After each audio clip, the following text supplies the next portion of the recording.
Okay,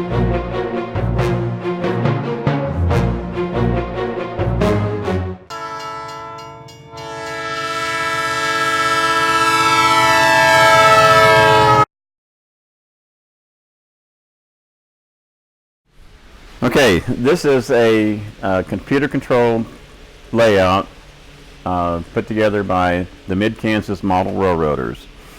It's in the McPherson Museum because they own it. We volunteer all our time and services to keep it going and maintain it. It is operated by a computer. It has 5 trains that go in and out on one track with 3 sidings and a yard. So all these trains have to be controlled so that they don't run into each other, and they park themselves on the sidings. They go opposite directions. There's different trains.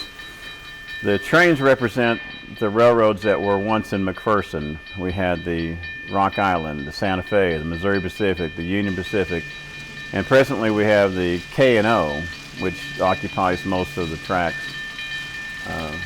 downtown and between here and Wichita.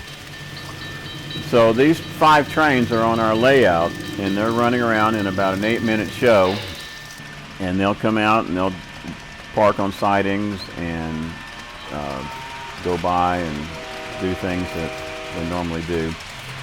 We have a lot of landmarks that you will recognize, and a lot of landmarks that you won't. We did not go with any one specific era because we wanted to show a little history, but yet we wanted you to be able to recognize something when you walked in. So we have the ability to run steam and diesel, and it gave us a lot of versatility when it comes to running trains too.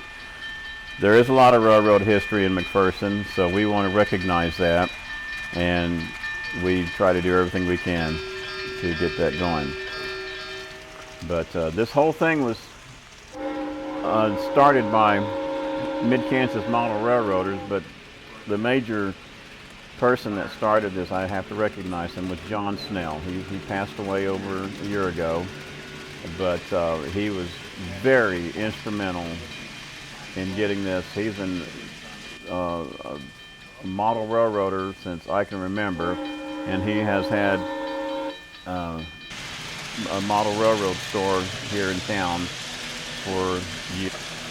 But it came to be such a tradition in McPherson, that's why the museum wanted to continue with it, and so that's kind of why we're here, because McPherson has had a history of trains and model trains.